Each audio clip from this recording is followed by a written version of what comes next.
What's up mga paps, ngayon natin uumpisan tong smash natin para ma-set upan ng bago at mailapag natin sa darating na show.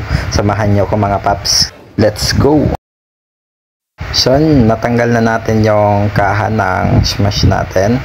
Yan, binalutan na natin yung CDI pati yung fuse. Yan, ginamitan natin mga paps ng power spray para matanggal yung mga alikabok.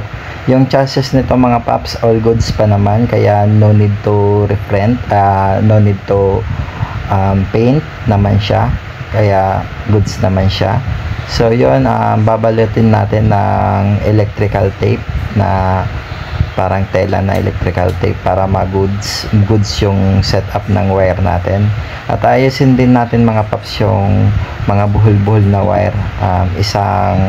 Isang diretsahan lang yung gagawin natin para hindi siya mapangit tingnan at malinis siyang tingnan.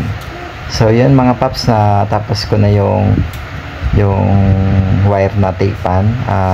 All goods na, naisa-isa ko na yan. Lahat ng wire na kayang matipan ay ma-electrical tapean ay nilagyan ko na para all goods. Ito mga paps yung sa stoplight and signal light sa rear, sa back, at yung fuel grids natin na wire papunta sa tangke. Pati yung mga socket ng signal light mga paps, nilagyan na din natin ng electrical tape na parang tela para pag sinilip ng judge is goods, uniform yung wire. Lahat sila na babalutan ng electrical tape, kaya mas maganda siyang tingnan.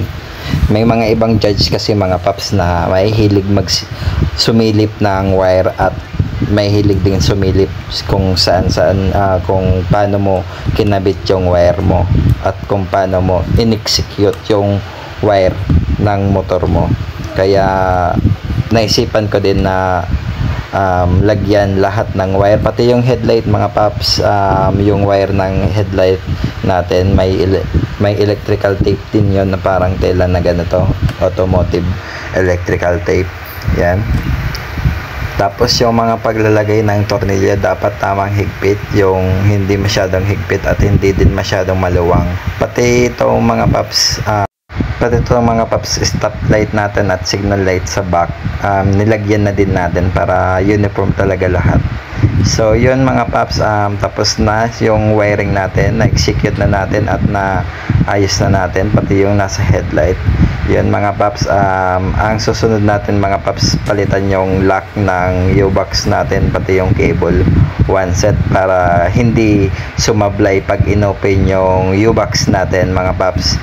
So yun ang una mga paps, sana suportahan nyo yung mga video ko at sana panoorin nyo yung mga i-upload ko pa na part 2 nito. Sunod-sunod na to mga paps. Tatapusin natin tong smash natin, tatapusin natin to at ilalapag natin to sa motor show. So yung lahat ng piyesang ikakabit dito, lahat i-upload natin at lahat din ituturo ko sa inyo kung paano ikabit at paano natin i-execute yung mga piyesang nilagay natin dito mga paps. So yun na nga mga paps, sana suportahan nyo yung part 1 and part 2 at sa matapos tong pag-build natin mga paps, sana huwag nyong kalimutan i-like at subscribe at comment kayo mga paps dito sa upload natin mga paps.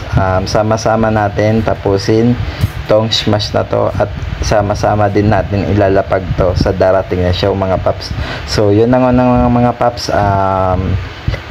ingat and ride safe.